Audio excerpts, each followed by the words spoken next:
Purchase your tracks today.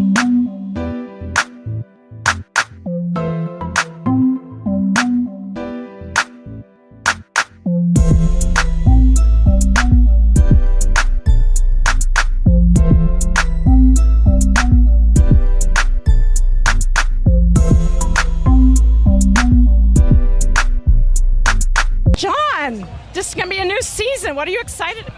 Well, we're going to be really young. The Lakers are going to have the youngest team in the league, but with that comes a lot of mystery, and who knows? So we're playing a 19-year-old, an 18-year-old, a 21-year-old. So hopefully, one of these guys will pop, and we'll get a chance to see what the future of the Lakers is going to look like. But they're really young.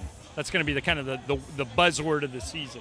And with so many young guys, how valuable do you think the acquisitions of Luol Deng and Jose Calderon are to those young guys? Well, Luol Deng a lot, because Brandon Ingram, the kid they took out of Duke, is 18, and Luol Deng came out of Duke like 12 years ago. Right. They both played for Coach K. He'll listen to him. One thing about playing in the NBA, everybody has talent. I mean, you'll see a lot of guys who can play here tonight, but the hard thing is like adjusting to the lifestyle, knowing how to behave on the road, taking care of your body, not staying out until 4 in the morning. If you drop $10 million in an 18-year-old's lap, bad things can happen if you don't listen. So hopefully Luol Deng and those guys can make that, part of the teaching process. I was going to say that. Is the team going to get these guys together, and is D'Angelo going to give them a speech on what not to do? I don't know. Did you see the commercial he did where he throws the phone into the ocean?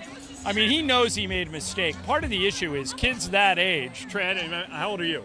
I'm 21. Okay, so you're in that. You're same age as D'Angelo. Played against D'Angelo. Yeah. Okay, so kids that age tend to, for better or for worse, record everything. Right. And obviously his was for worse. So I think those guys are all going to learn a lesson from it. But the way you can make people forget about that is basically win.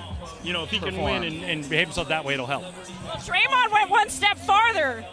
Draymond had a little Snapchat that got out there. I mean, is this what we're going to use for an example what not to do? Yeah, I've never understood that. Like people taking pictures of their junk. I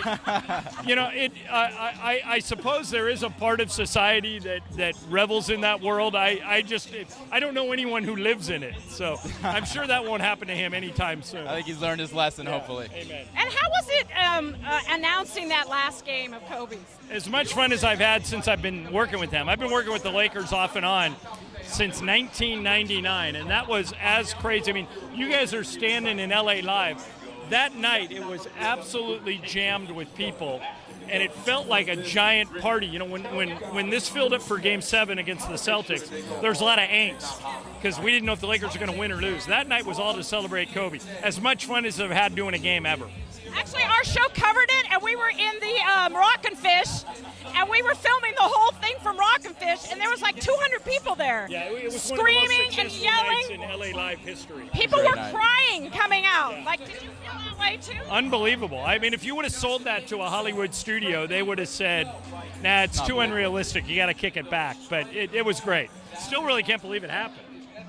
Do you think he's coming back? I don't. I think he's done. I think he's running his company, Kobe Inc. in Newport Beach, and I think that's it. It's weird to envision Kobe retired. I wonder if he's having a hard time, settling down. When And I asked him about it, he said he's fine. He's like done playing basketball. He wants to move on to the next step of his life. So I think he's doing good. That's good. Into the Great. movie business. Yeah. There you Thank go. you so much Oh, you're for very everything. welcome. Appreciate it.